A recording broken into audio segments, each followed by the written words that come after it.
Good morning mga viewers. Ngayon naman, ilalagay ko itong GoPro ko sa ulo para makita nyo din kung ano yung mga gawain sa likod bahay. Yan. Ilalagay ko muna ito sa ulo ko.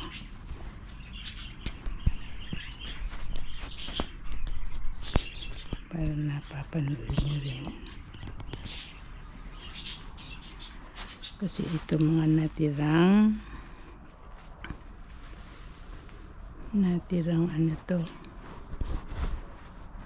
kamatis. Ngayon susunod, tatanggalin ko naman yung ito, mga dahon ng ampalaya. Ba? Meron na palang bunga to ah. Galing nga. Maisasawag na sa pinakpet.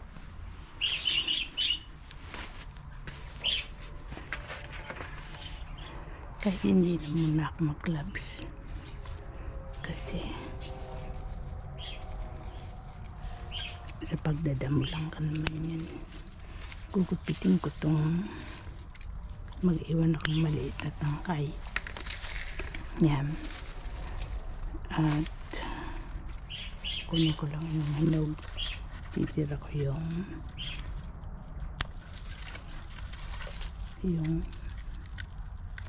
medyo hilaw. Sa susunod lang.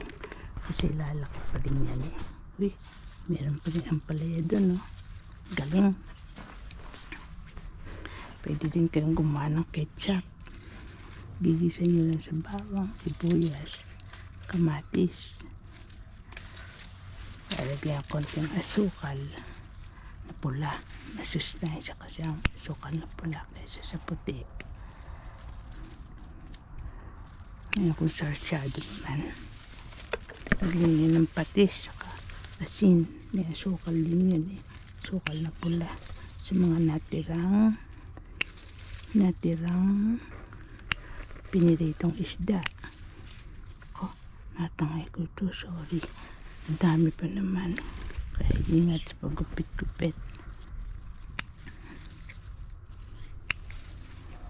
Itong sapot ng gagamba na ito, alisin nyo. Magpapablock. Meron pa doon. Madami pa pala doon. Nahulog sombrero ko. Mamaya na ako magsusombrero. May namatay. Ayun, para makita dun.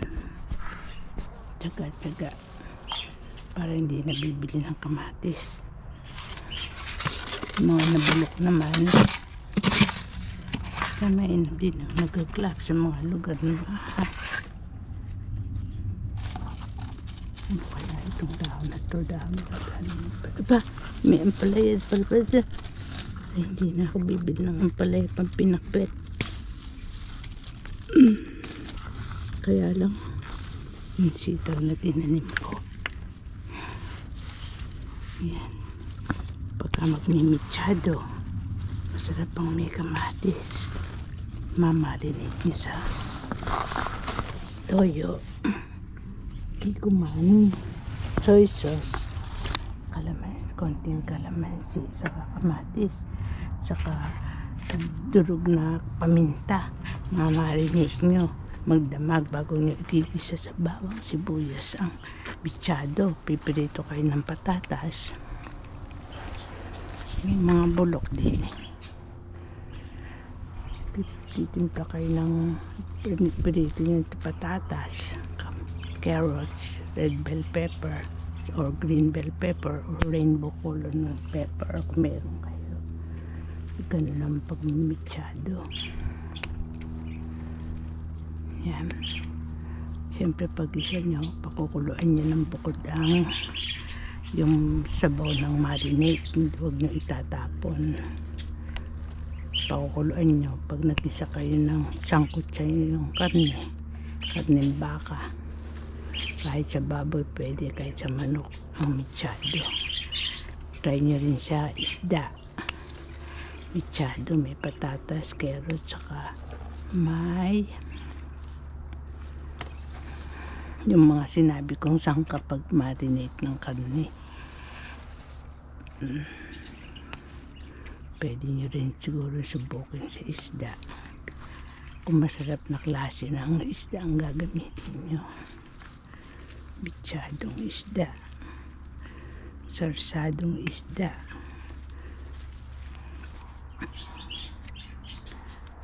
Yan, pag nagluluto kayo ng ginisang munggo, kailangan din ng kamatis. Yan, din maraming beses ko na itong naanihan, kaya lang hindi ko na pinakikita sa inyo kasi mabilisan ng pagluluto. Ito naman pakwan, pagka ito'y naging brown na, hinog na yan. Kaya ngayon hindi pa pwede yan. Bibili na lang muna kayo sa mga store. Marami sa Costco, minsan sa Target, kaya lang ubos na yan sa Target kasi ang sarap ng pakwan nila, kaya mabilis na ubos. Masarap din na yung pakwan sa Costco, mura lang, $4.99 isang malaki. Gaganahan kayo, nakaroon pa kayong selenium saka zinc. Importante sa katawan ang selenium at zinc. Ito naman, ilulubog ko to sa itong override. Ilulubog ko yan sa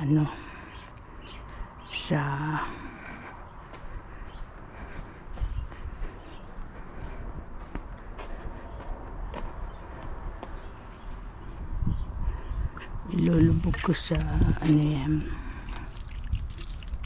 Nag-i-stock kasi ako ng tubig dito para may naiinom yung mga alagang pusa. Kaso ubos na. Mamaya punuin ko ulit sila.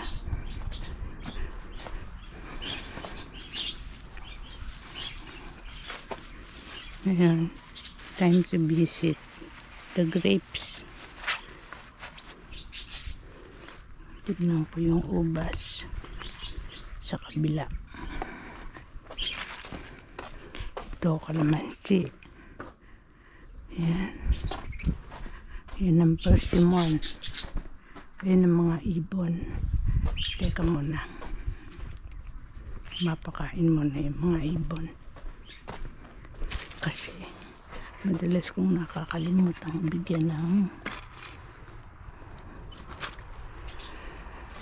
bigyan sila ng pagkain nila. Ito tinanim ko yung mga natirang mga maliliit na parang butil-butil. Ito ngayon binhi. Yung binhi igaganyan lang, kakalat sa mga gilid ng mga paso.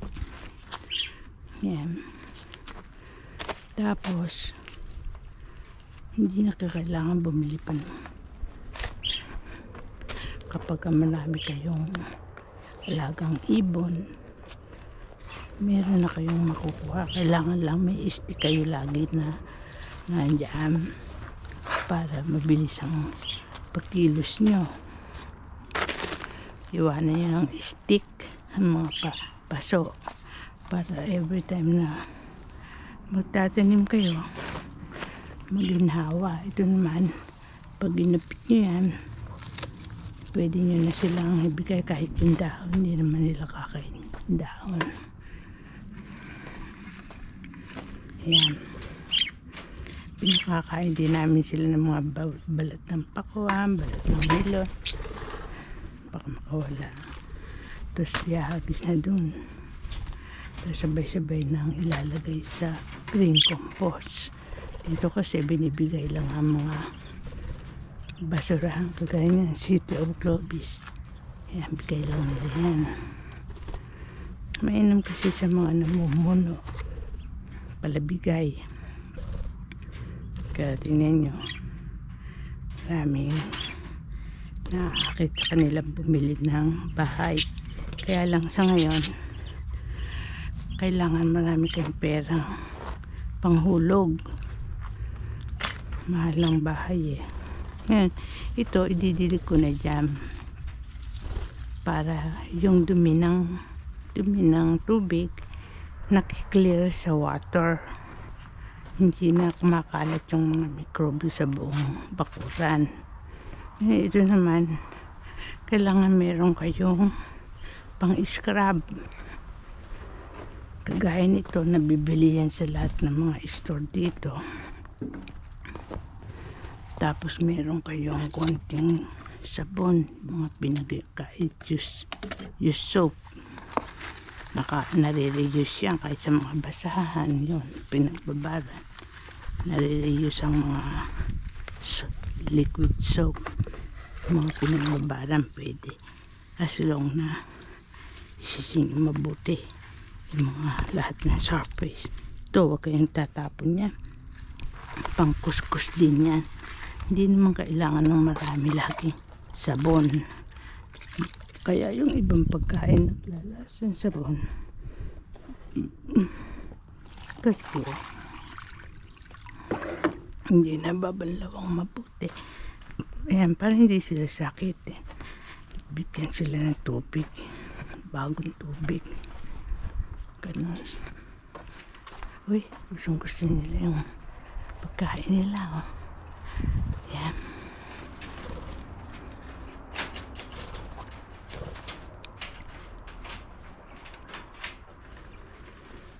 Ngayon, nakakaawa naman yung mga pugo. Pinakain kami ng maraming itlog ng pugo, nilalaga namin. Pinaka-almusal minsan, merienda, healthy snack. Siyempre galing sa puwit nito yan. Kaya lang, pa-island kasi to, kaya gumugulong ang itlog. Kailangan kasi kuluin tubig bago ilalagay. Pag naglalaga kayo itlog, dahil galing sa puwit ng mga manok, ibon. So hindi kulo, pinagsabay yung itlog sa tubig. Siyempre yung mikrobyo nun, tapos hindi pa masyadong nakuluan, makakain mo. Ayan, meron pa ritong ano din. Ito naman, malinis naman yan kahit kamay. Hugas na lang ng kamay. Lalagay dito sa green bin. Yan, ang requirement kasi dito. Ilalagay sa green bin ang mga tuyo-tuyo. Tapos nire-recycle nila, ginagawa nilang mga pataba na ibebenta. Kaya maraming mayaman dito kasi masinop sila. Hindi sila tapon ng tapon kagaya nitong balat ng mais. Nilagay ko sa ibabaw kasi pag sobrang init, napapaso yung mga aloe vera. Kaya tingnan nyo, bumabalik siya sa kulay niyang green. Dati puro ganito na yan, halos namamatay na. Wala naman kaming, siyempre yung budget ng pinakabubong niya magastos. Kaya yan na lang ang kanyang bubong. Yan. Tapos mahalaga, pinipigay yung mga sponge. Pag di nyo pinigayan, madami ang mikrobyo.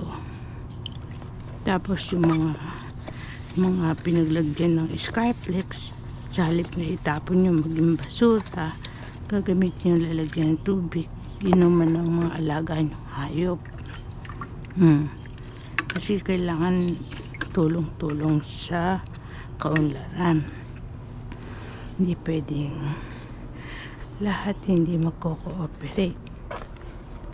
Ngayon, nakalimutan ko magdala ng gunting. Kailangan ng gunting para mabigyan din yung mga quail. Dahil kailangan din nila yung mga ganito dahil gumugulang na. Kailangan niya mapitas na ganito. Yan, tutubo pa rin yan kahit na Ito kasi minsan mahirap malaman kung damo or radish. Kaya hindi ako masyadong nakakabuhay ng radish pag napagkakamalang kung damo. Nabubunot. Yan. Bigay ko naman ito sa mga pugo. Nagbigay sa amin ng maraming itlog. Medyo nakameno sa gastos. Maraming gastusin yan dito. Pag sinabi ng homeowners association, pinturahan ng buong bahay, malaking gastos. May Joseph. Ngayon, punta na ako doon sa ubas. Kukunin ko muna nilalagyan. Itong lemon naman, marami ng bunga, kulay green, kaya hindi lang pansin kasi hindi pa nagugulay dilaw. Mamaya papasyala naman to. For the meantime, pupunta ako sa kabila. Nagdala ko ng wet paper towel, scissor, saka lalagyan ng mga bulok. Ayan, ito strawberry naman na anihan din, kaya lang hindi sapat para gumawa ng smoothie. Kaya hindi naging masarap. Kailangan kasi marami. Ito naman mukhang kalabasa pero kamatis. Yan. Pasyal ko kayo dito. Para yan, persimmon. Naanihan na yan ng isa. Yung nasa ibaba. Dito ng kiwi. Mukhang hindi mabubuhay. Ito naman, tingnan nyo, nilagyan ko rin ng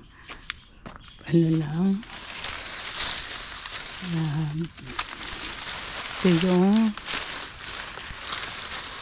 mais, yung puno ng mais. Ngayon, itong pati na to, kung titignan nyo, naging kulay ganyan yan, parang mamamatay. Pero ngayon, nabuhay na, nag-green na siya. Ngayon, ito naman, nagiging brown. Kung papansinin nyo, tatakpan ko siya. Lalagyan ko ng konting lupa. Yan ang ginawa kong pantabing. Menu sa pantabing. Tingnan nyo, oh, nabubuhay na siya. Diyan siya. Pati ito.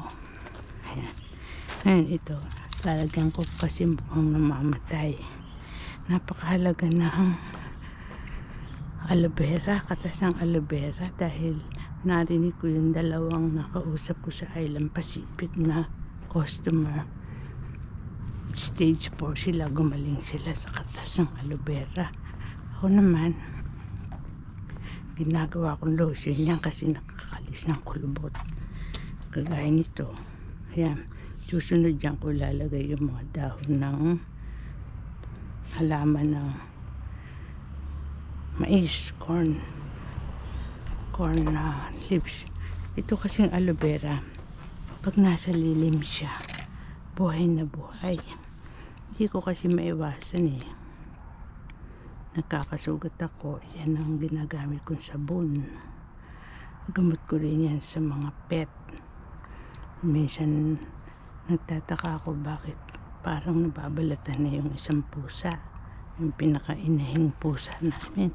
Yung pala, marami siyang purgas, kuto. Ay nako, pinagtsagaan kong suyudin at isinawsaw saka mabilis na isinawsaw sa tubig na may detergent. Kailangan mabilis ang umay nyo pag lagay sa detergent para mamamatay ang kuto, hindi dadami. Ito rin may bunga na. Ngayon, para malamang hinog, hintayin na maging brown to. Ngayon, lalagay ko na siya dyan para hindi siya mapasok ng insekto at makatuwa ng mga pusang laruin, baka kalib.